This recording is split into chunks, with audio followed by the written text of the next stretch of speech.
tell you, thankful for it. You start getting old and having aches and pains, and you'll be thankful for it.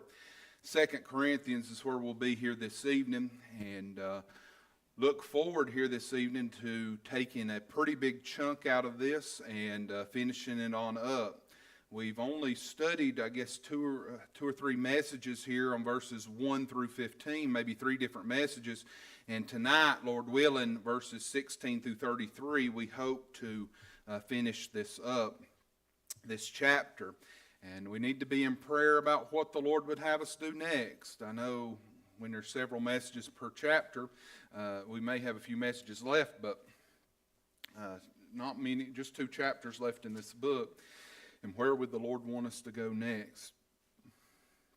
Anybody got anything on your heart, a Bible verse or anything you want to share as we're finding your place in 2 Corinthians? Anything?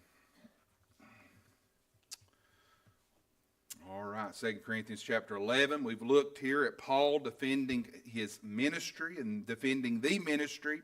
He was concerned with critics. He was concerned with false prophets. He's been concerned with enemies. We looked at verses 1 through 3, his concern for the church. He's jealous over them. He's got a godly jealous over the church, and he loves the church. And last thing he wants is some of these critics to criticize him, and then the church get distracted. The church somehow stumble and come short of what the church needs to be, and he had a concern for the church in verses 1 through 3. Verse number 4, we looked at his concern for the message. If you'll remember, there was some coming and preaching.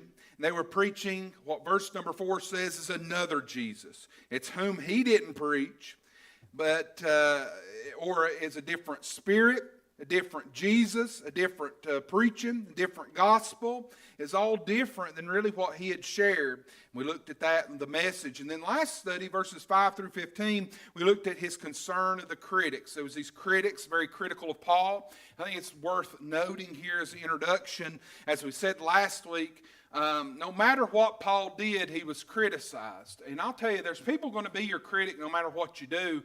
But the thing is, Paul, there was nothing he could do where he wasn't criticized. In other words, if he talked about the ministry, they's like, hey, he's bragging. He shouldn't be talking about the ministry.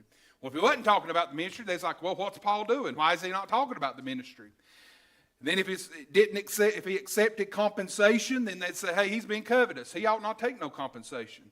Then if he didn't take compensation, they'd say, why don't you love us? Why would you not take a compensation? Do you not love us? Why are you refusing it? You fell in your responsibility in teaching, supporting the man of God. And we know that what was really accurate and going on is these other churches were supporting Paul, and he didn't need the support from those in Corinth. Other churches were supporting him, so he didn't use their support. But last week, Paul addressed those critics in a couple of different ways. One, he defended himself from their accusations. He went on the defense, and then it's like he had the shield up. Then he pulled out the 9mm and he said, now I'm going to start firing. He started exposing who they really are. And we see it in verse number 14. It says, and no marvel, for Satan himself is transformed into an angel of light. Therefore it is no great thing if his ministers also be transformed as the ministers of righteousness, whose end shall be according to their works. Now here's the thing. I don't know that the Lord could tell us and lead us in preaching a message on this. But the thing is, going verse by verse, we encounter so many different things that you may not get in preaching. And as going verse by verse, it shows us some things that we may not even really see and we may not really believe unless we hear it and see it right here. And it's that there's going to be preachers and there's going to be missionaries, there's going to be leaders, there's going to be Christians that act like they're saved, act like they're God called, but they're really not. You say, how in the world would somebody do that? Well, verse number 14 said, for Satan himself is transformed into an angel of light. Even Satan himself appeared to be good. Now listen, if Satan himself can do that, you know a man of God could do that. Or you know these false prophets that Paul is speaking about here in this text, they could do the same thing. It says, even in verse number 15, they're ministers of righteousness. See, they're transformed as ministers of righteousness. There's not ministers of righteousness, they're just transformed into that. And man, that's scary. It's a good warning for us. I mean, we ought to really be on guard when somebody stands behind the pulpit. Anytime somebody preaches. You know, it's so easy scrolling through Facebook and we hear this and it just gets our attention. Maybe they're a good speaker, but we got to be careful about the message and be careful about what's being spoke about. Because, and it's hard to think that someone would use the pulpit for personal gain, but they could. It's hard to believe that somebody would tear down another man of God, but they could. In the very first of this chapter here, Paul's talking about these critics. Now, at the end of this chapter, 16 through 33, you guess we could look at it two different ways. But Paul, what we're titling it here is Paul's personal commending.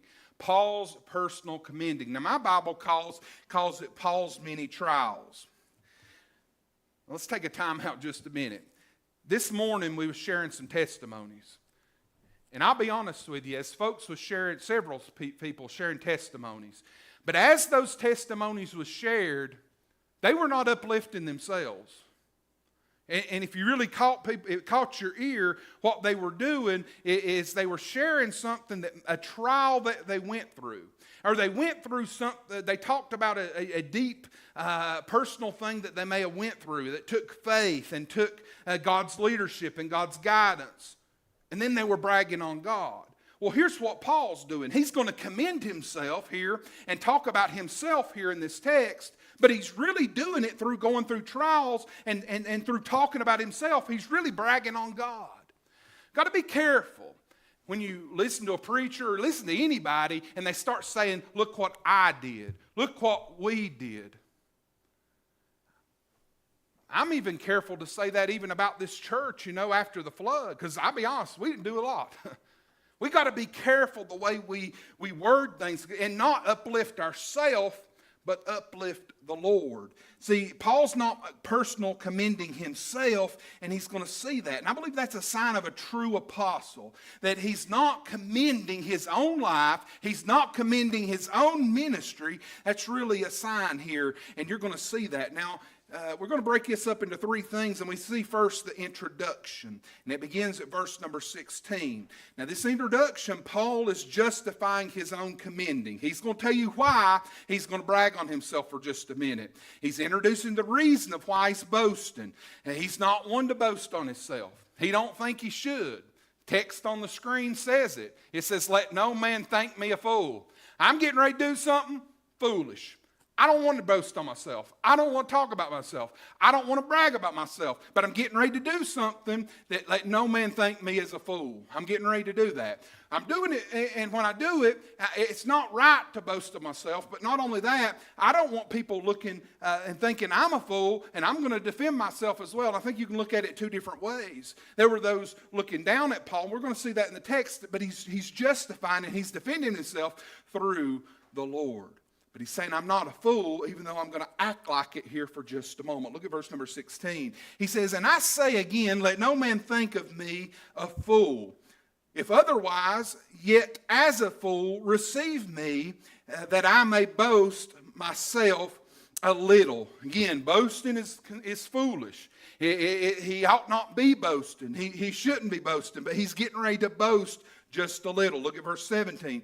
"That which I speak it not after the Lord, but as it were foolishly in the confidence of boasting." In other words, he's not got Bible here. He's really not even doing what God desires him to do, but he's doing it, and he's doing it boastfully, and he's going ahead and laying it out there.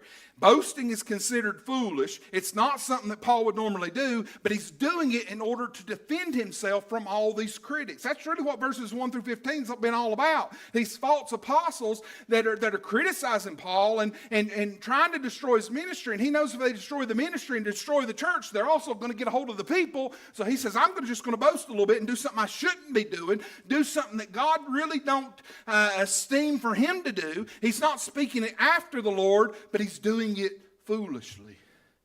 Now, these critics were glorifying the flesh. These critics were all about bragging about what they did. You know, How many of you got going at the church? About their numbers, about all these things. There's always going to be critics about what they did, what they could do. And there were those in Corinth who were hearing and they were glorying and they were believing in everything that they said. See, these false apostles, they were leading them in the wrong direction, and I'm telling you, if you tickle somebody's ears the right way and get their attention, you're going to get them. You're going to get a hold of them, and that's what's going on. And therefore, Paul goes on to say in verse number 18, seeing that many may glory after the flesh, I will glory also. So Paul's saying, if they're going to glory after the flesh, guess what? I'm going to glory too. If they want to brag, guess what? I'm going to do a little bit of bragging too.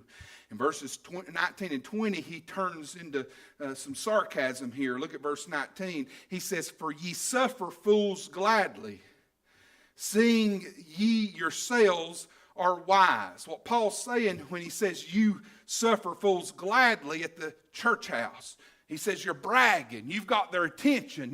You've got them following you like fools because you're the fool and you're the one sharing things and bragging on things and doing what the Lord tells you not to do. And you've got the church just following after you. And he says at church, you're the ones preaching something contrary to the Word of God. You're the ones attacking the gospel. You're the ones attacking the message. The message may be very similar. Might be a God, but is it the God? It might be salvation, but it is by faith, not by works. Got to be careful. And he says, hey, you suffer fools gladly. When you come in the house, you're suffering fools.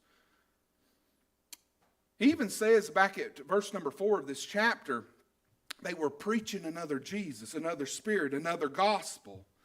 And everybody's just acting foolishly and taking it in, hearing it. Because maybe it appealed to the flesh. Maybe it's something that maybe their works could do and their works could accomplish, and they're puffing their chest out like they're somebody. Look at verse 20. He says, for ye suffer if a man bring you into bondage, if a man devour you, if a man take of you, if a man exalt himself, if a man smite you on the face. So we read first in verse number 20, for you suffer. It means you're putting up with the foolishness. You're suffering it. You're putting up with it. But look at the next part. He says, if a man bring into you bondage. Into bondage means you're going back under the bondage. Now listen to this. This Christ and Christ crucified, and he died, and he died, and it was finished. It's a finished work at the cross of Calvary. That was something new to the people. They didn't, it's new. They were used to the law. They were trying to blend works in. And when these false teachers started teaching things that maybe traditionally they had heard, maybe things that they liked to hear, maybe things that even brought in an offering. I don't know. Maybe they were teaching on things and appealed to ears. It brought them back into bondage and it put them back under the law. See, Christ is very simple. It's Him. Christ died. Christ came to this earth. He lived. He died, carried upon the sins of the world. On 3 days He arose. That's the gospel. That's the good news. But these false prophets was teaching something different. Back to verse 20. That's what you see when it says, if a man bring you in to bondage, putting them back where they were, back under the law. Not what Christ did and him crucified, and that's the gospel. But we see in verse number 20, the next little part of that verse, it says, devour you if a man take of you. Meaning they have been robbing you. It's kind of like a TV preacher that's about money and building up their own kingdom on this earth. They're robbing of you. They're not telling you the gospel. They're trying to tickle ears. They're concerned more with what your response is, not what this book says. And they're not preaching it the way they ought to preach it. And these false prophets, they were more involved, more interested in taking from the church than anything. And that's why they didn't like Paul. He was preaching something different. But it says here in verse number 20, it says, if a man exalt himself, meaning they're lifting themselves up. That's what I said a minute ago. If you hear somebody say, I did this and my ministry did this. I did this. And You got to be careful.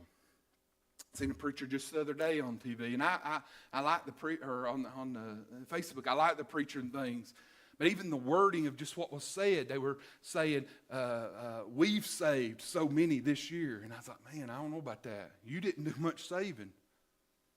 We've got to be careful of how we exalt ourselves. But look at the last part of this verse, very serious. It says, "And if a man exalt himself," look at this last part. "If a man smite you on the face." What Paul's saying is you almost would put up with somebody slapping you through the face by following these false prophets. They're boasting of themselves. It's almost just a slap in your face. They're not preaching the doctrine. They're not preaching the gospel. It's a slap in the face, and here you are just putting up with it. He says, if they slapped you in the face, you just put up with it. So he's being sarcastic here, but he's trying to address these critics, these enemies, these false prophets. Look at verse 11. This is just introduction to what he's getting ready to go into. He says, "I speak as concerning reproach as we had been weak." So there's been sarcasm here, and Paul apologizes that he was not able to gauge in glorying which his enemies did. Now listen to this. He says, and I'm going to reread this, as though we were, I speak as concerning to reproach as though we had been weak. In other words, you're glorying and you're lifting yourself up, and he's still being sarcastic here. I guess I'm just a little weak. I guess I was weak. I wasn't able to glory like you've gloried. Now, he's getting ready to just lay the smackdown on them here in just a minute. And he's getting ready to just take the gloves off. And you thought the UFC was tonight, but he's getting ready to be in this text. And I'm telling you, he's getting ready to go all out on them. And if you think he's weak, in a moment, you're going to think totally different. Look at the end of verse 21. He says, "Howbeit, whereinsoever any is bold, I speak foolishly, I am bold also." Paul's simply saying, if you're going to say you're bold, guess what? I'm bold too. If you're going to say you're somebody, guess what? I'm somebody too. If you want to be bold, I can be bolder. And I'm just telling you, if you know where we're headed, you're getting ready to see that Paul is going to be bolder and more bolder than they could ever be. And he's going to defend himself here in these next few verses. So we see the introduction. He's justifying his commending because they've been pointing fingers at him. They've been attacking the ministry, attacking the church. Most of all, they've been preaching a gospel that's foreign, a gospel that Jesus, of not Jesus crucified. That's enough right there to take the gloves off and want to fight somebody. So here's the introduction, but next we see the items here. Paul is sharing a list of items, and he's boasting in these areas, kind of commending himself. And he's kind of saying that, hey, you've boasted in these areas, but what they're going to find out is when he shares what he's went through in these areas, it's nothing compared, that what they've been through is nothing compared to what he's been through. It's a long list of items here. I believe there's 8 different items in verses 22 to verse 29 that he shares. A bunch of items here that he's boasting, areas where his enemies may have boasted, and these false teachers boasted. They boasted, and he said, I'm going to speak foolishly, but I'm getting ready to boast as well. But I believe right here, when they read this, the mouth's going to drop. Or if we had the microphone's going to drop, and he's going to tell them all. He's going to tell them like it is, and there ain't going to be a lot of rebuttal on what's going on. But look at verse 22. We see the people. He says, "Are they Hebrews? So am I. Are they Israelites? So am I. Are they the seed of Abraham? So am I." So we see the people here in the fact that these religious critics, these enemies of the day, were just bragging about how they were born. I was a Hebrew, or I was an Israelite. They were just bragging on these things, and there was nothing to brag about. That's not the ticket to heaven, being born into a certain family. And he said, hey, you was born that way? Guess what? I was too. I was too.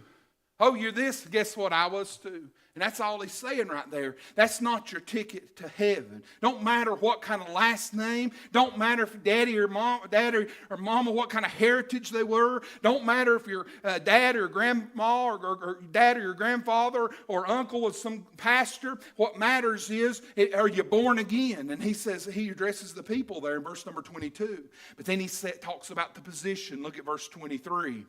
He says, are they ministers of Christ? I speak as a fool. I am more. So he's asking them if they're really ministers of Christ. Are you really a minister of Christ? You're critiquing me and you're criticizing me. Are you really a minister? You're preaching something different than the gospel. Are you really a minister? And that's what he's doing. And he's having to say, I'm speaking as a fool because, he's defending himself. But he's more than a minister is what he's saying. In other words, if anyone could call themselves a minister, then the one writing this letter could say he's a minister. And he says, I am more. Are you a minister? Are you even a minister? Oh, I'm more. That's what Paul's saying. You kind of see, you just see where he's, maybe we read of his bold speech, but we read of his demeanor was maybe bent over and all hunched over and a bad speaker. But he was strong in them letters. And I could imagine that crooked finger just pointing out. And just setting them straight. But he says, are you even ministers? I am more. He's saying God called him. God had placed him there. He's not in it for himself. He's in it for a reward. And he's taking it so serious because they've attacked the gospel message. So we see the people, the position, but we see the performance. Look at verse number 23. He says, after he says, I am more, in verse number 23, he says, in labors more abundant. You know what he's saying? I've outworked you. I'm working. You ever heard that phrase, that saying, I've worked circles around you? That's what Paul's saying to his critics. Are you even a minister? I am more. And guess what? I've labored more abundant. I spent a lot of hours in the ministry, a lot of hours on very difficult tasks. Now, I really like this next few verses here. The end of verse, or halfway through verse 23, we start looking at his persecutions. And this is nothing to brag about. But this is how he's defending himself. He's been persecuted, but he's still keeping on. He's been persecuted and he's gone through trials and dangers, but God's took care of him. We see 6 persecutions here just in verses 23 through 25. We see in verse number 23, we see that he had labored more abundant. We see stripes above measure. We see that he was in prisons, in deaths. Look at verse 24. Of the Jews 5 times I received 40 stripes. There's number 5. And then it says in verse 25, I was beaten with rods and was I stoned. So there's really 6 things there, and I shouldn't have read more abundantly. He was striped, in prison, death, 40 stripes, beaten with a rod, and stoned. There's 6 things, and what Paul's claiming there is he's just claiming every persecution he encountered in the ministry. The critics couldn't claim this. It was smooth sailing. It was easy. Not only that, when hard times hit, what did they probably do? Probably left. Found somewhere else to go. Found another church maybe to mess up. You know, there's preachers this day, that's how they operate. You know, when hard times come, they find somewhere else. And that's what they did. Paul had been through it. You've heard that saying, when the going gets tough, the tough gets going. See, these critics couldn't relate to Paul because Paul had been through a lot of different things. Stripes and prisons and deaths and 40 stripes and beaten with rod and stoned. The son, he kept his head high. Not only that, he's defending the ministry, defending the gospel. But at first sign of hardship, these critics would flee. They'd go somewhere else. Or they'd compromise maybe the stance. They said something out of line. Maybe they just contradicted what they said just to please everybody. We see his perils. We see his persecutions right there, but we see his perils. That's talking about the dangers and threats that he faced. Not just persecutions, but the dangers and threats. Look at verse 25. It says, thrice I was beaten with rods, once stoned. I was suffered shipwreck, but right here, and at night and day, a night and a day, I have been in the deep. So we see he was shipwrecked. There was one. Look at and there's 10 of these. Look in verse 26. In journeyings, he was journeying. We see perils of water. perils of robbers, perils of mine own countrymen, perils of the heathen, perils in the city, perils in the wilderness, perils in the sea, and perils among false brethren. Now, he waits to last to call out the very ones that he's calling out here in this text. But he faced many things. He faced many different things. And it's unreal the dangers that he faced. And we read these things, and man, if we had about half of these, there's 10 of them listed there in that text. We had half of these, son, we'd be ready to quit.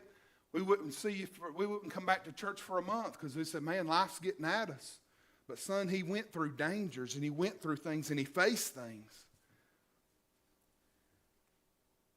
See, these false ministers, and that's why he's talking about what he's going through. He's defending himself against them. They had not been through these things. They got along with everybody. They fit right in with the world. They wasn't going to be inconvenienced. They wasn't going to suffer. It's the same as things as we see today.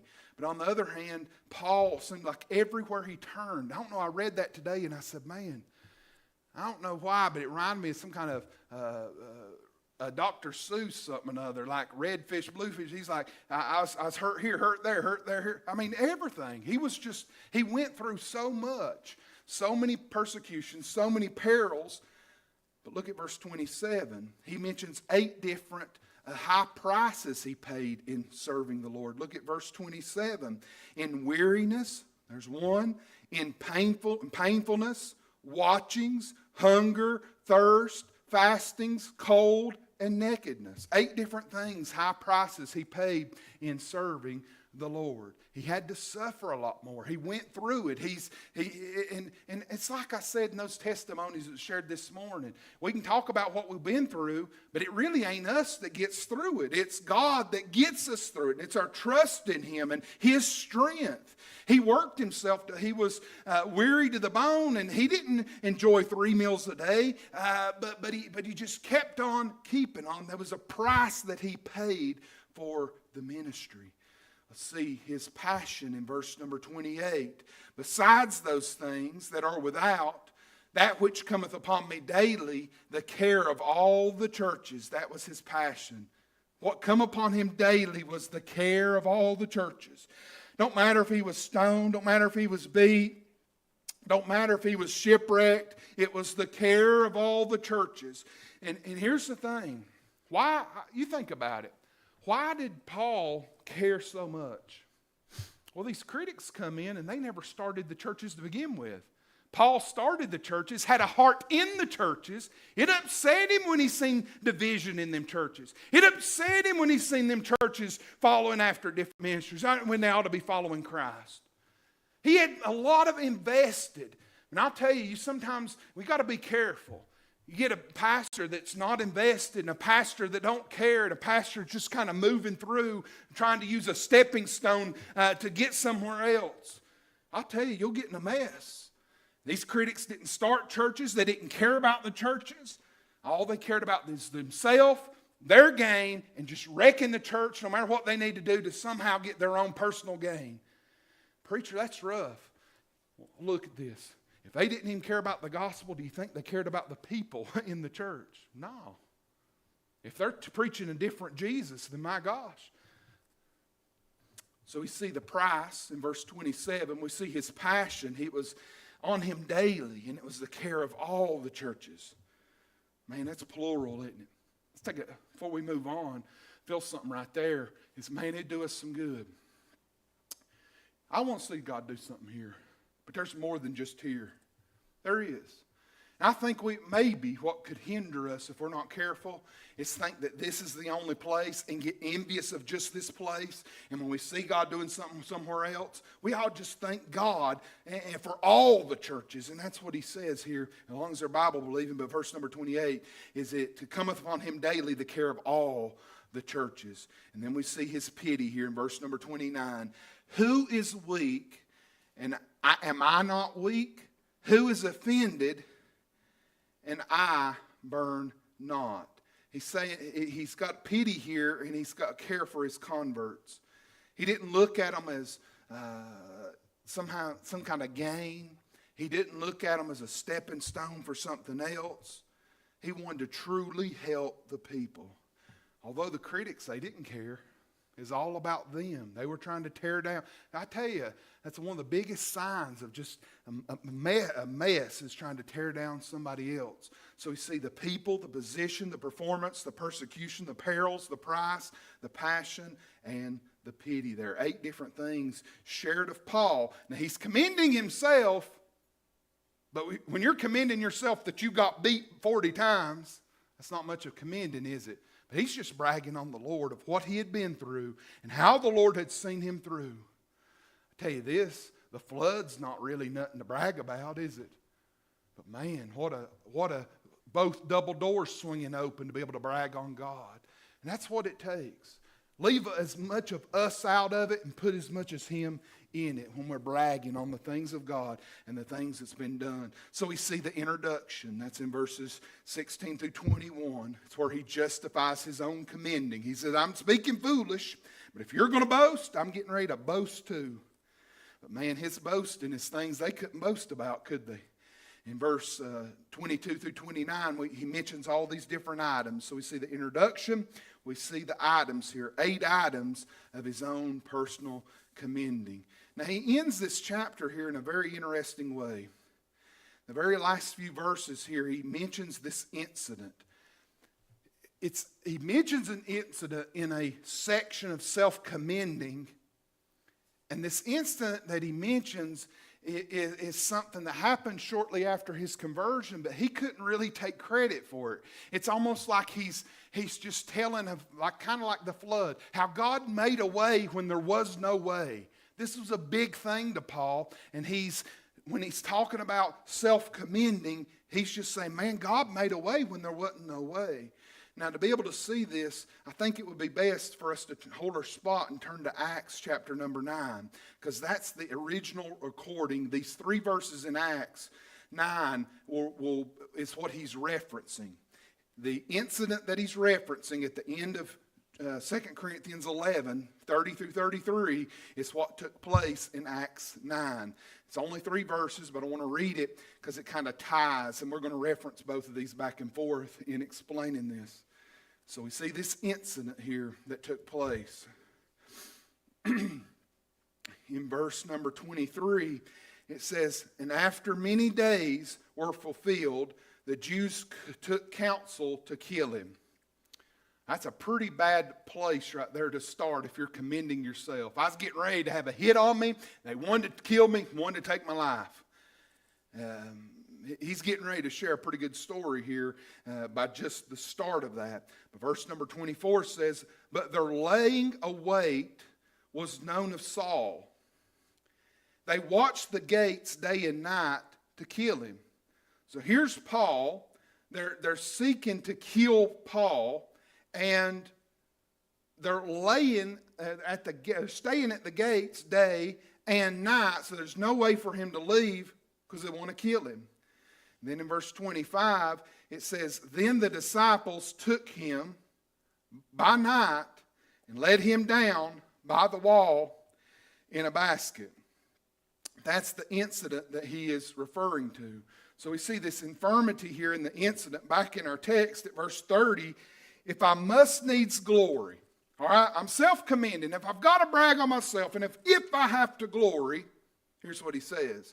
If I must needs glory, I will glory of the things which concern my infirmities. God, that's awesome right there. If I'm going to glory, it ain't going to be on something Dustin did. It's going to be something that I couldn't escape that city. They had the walls surrounded. They had their 9mm. They had their ARs right there at the gate. They wasn't no getting through. If I'm going to glory, I'm going to tell you something that happened that I tell you I don't know how it happened and how I got out of it. But if I'm going to glory, I'm going to glory in mine infirmities. I wouldn't normally glory, but I'm going to glory. And he's sharing this experience of this infirmity, this thing that took place in this incident in Damascus. Look at verse 31. We see the integrity here of this incident. Verse 31, it says, and God the Father of Lord Jesus Christ, which blessed forevermore, knoweth that I lie not. It's like somebody getting ready to tell a fish tale. God is my witness this happened. He's getting ready to tell one. And he's just saying that there's integrity behind this incident because God is my witness. God knoweth that I don't lie. God is my witness that it happened. And it just shows that Paul knew.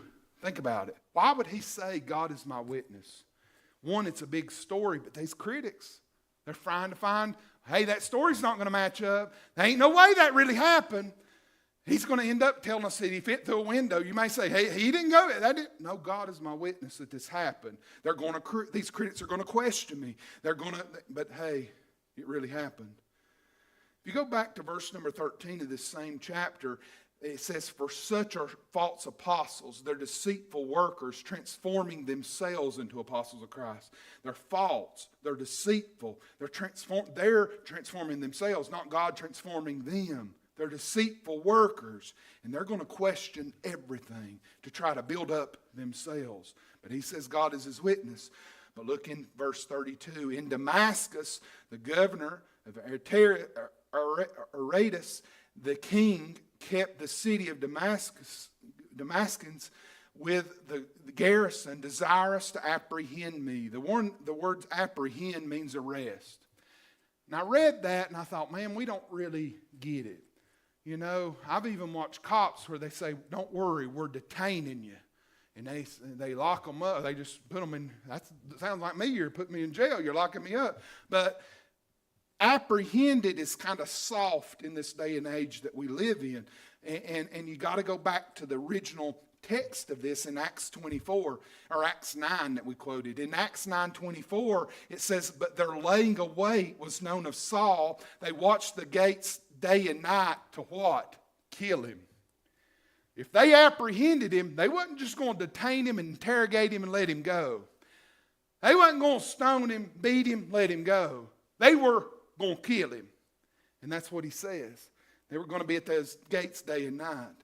But we see that was the intention of this whole thing. So that was the intention. But the inability here is in verse number 33. And through a window in a basket was I let down by the wall and escaped his hands. See, Paul had no personal ability to fix this thing. I believe the other account talked about the disciples are the one. Yeah, Acts 9:25 said it was the disciples that helped. Let's say this. If I had a basket and I had string and I had a window, I ain't getting down off of a high wall by myself. He had help. He had somebody helping him. It was an inability of Paul could not have done it on his own. They guarded the entrance. They were wanting to arrest him. In regards to arresting him, they wanted to kill him. Paul's in a hopeless, dark state, like walking into the church with the power off, squishing and sliding through mud that we ain't going to get in. I got an inability. You got an inability. We had an inability. We have times of inability in our life. He wasn't going to do it on his own. But he says in verse 33, and through a window in a basket. The account in Acts says, and then the disciples took him by night and let him down by the wall in a basket. Let me just say this. Nice to make some disciples here and there. It is. Nice to have somebody in your corner every now and then. If you wanted to fight it on your own, you fight it on your own. But I'd like to have somebody on my side. Not if I'm in any fight, I might be big, but guess what? I ain't going to lower myself from no window if I didn't have some disciples. And I think that's just a small tidbit of advice there is we ought to make disciples and have disciples to help carry the load and lighten the load here at this church and in our life. And just somebody to be in our corner. That's another tidbit. Hey, be in somebody's corner. Help somebody fight. I tell you, I get to scrolling, and then my algorithms get messed up, and then I see the same thing on Facebook sometimes. But I got this watching these fights. I don't know what it is about a fight, but I'm telling you, after the NBA Finals, they was some of the worst fights I've ever seen in my life. If you had the wrong jersey on, if you didn't have somebody in your corner, you was going down. It was bad. Say, what are you saying, preacher? I'm just saying we need somebody on our side. And you ought to be willing to take defense of anybody in here. Somebody comes against anybody in here, you ought to be able to vouch and say, no, you're wrong. And just do what you can to help anybody in this place. That wasn't in the message, but it's part of it. But verse number 33, threw a window in a basket. He was let down by the wall. And look what happened. He escaped his hands. What a inventive way for this to happen. Couldn't go through the main entrances. Went out a window, escaped, and he's gone. Don't it sound like God's got a bigger plan? That God really had a purpose? You wonder when Paul shared this, because see, you got to think in context of what he's sharing. This may not sound like a big thing, but in context of his false prophet, enemy, critics, what story you got? And I bet they're scratching their head and say, well, I slept in a Holiday Inn one time, or whatever they say. They didn't have nothing to say. I really don't think they did. God maybe hadn't done anything big. And that's why we was singing this morning farther on. And it said milestone after milestone after milestone. It's not a thing of God just waking us up, because he wakes everybody up. It's big milestones. And this was a milestone in Paul's life. In an incident shared by Paul. He's self-commending, but he couldn't take glory. He couldn't lower himself. He was in a place of no escape. And what a humbling experience. Just shows us this. You can tell a lot about a person who they're bragging about. They're bragging about God. They're bragging about themselves. Now, Paul did it as a fool, and he didn't want to do it, and he done it because he had to do it. But even in bragging, who did he brag on? Who did you picture in all this? I'm picturing a Paul that's just beat up, crawling, barely getting to the next point of his life that God wants him to get to, but God kept taking care of him. He was never lifting up himself. And even though he was doing some personal commending in this text, these false prophets, they just kept bragging on themselves. Paul was bragging on God. How's he bragging on God, getting beat up and getting low? Because God got him through it. I'm telling you, church, what we felt this morning, we went with this message, really. I didn't even know it. But when we brag, we need to from time to time. When God does something, tell the world what he done. Brag on what he done, and it's an encouragement. I was encouraged. I didn't want to mess it up and try to preach this morning. God is so good. But in our bragging and in our telling and in our personal commending, let's try to exalt God in all things. And that's what Paul did. And what a testimony. What a good study this has been. And we'll begin chapter number 12 next time we are able. Dear Heavenly Father, Lord, we're thankful for all that you've done. It's interesting to brag on the low and brag on the valleys. But as I believe Carolyn mentioned this morning, Lord, it's in those times where we really see you. Maybe we're walking around in a low point, and we look around and you're all we got. But when we get to these places, as Psalm 23 says, and we're walking through the valley of the shadow of death, and death is just a shadow of us, behind us, creeping upon us. And we look around, when we see that you're all we got, guess what, Lord? You're all we need. And while these false prophets maybe didn't have these stories and didn't have this deep of relationship, I believe it really shows our relationship. It shows our trust. It shows our backbone. It shows our firmness. And it shows our stance on God and the things of God when we're able to just keep on going no matter the trial, no matter the persecutions, no matter the pain, no matter the suffering, as we just keep on keeping on. Lord, and I thank you for the encouragement. I'm thanking you, Lord, that Paul talked foolishly for just a little bit here in this text. And that foolish talking is a blessing. And if that foolish talking can be a blessing, we all do the same thing. There's nothing wrong with bragging if it's bragging on you and uplifting you. There's nothing wrong with bragging if we're putting those false prophets and those critics and those enemies in their right place. And Lord, I'm thankful for the backbone that he had, and I thank you, Lord, for the example. But Lord, I'm thankful most of all for your example, how you kept your eyes on Calvary and your eyes on the cross. You've put your eyes on the destination the whole way. And Lord, as I pastor and I preach and lead our family, and as men and women here in this church, as we try to lead the best we can, let's just keep our eyes on the prize and keep our eyes ahead. And there's going to be times of hardship. There are going to be sufferings. But Lord, we got to see you in them and uplift you and magnify you in them.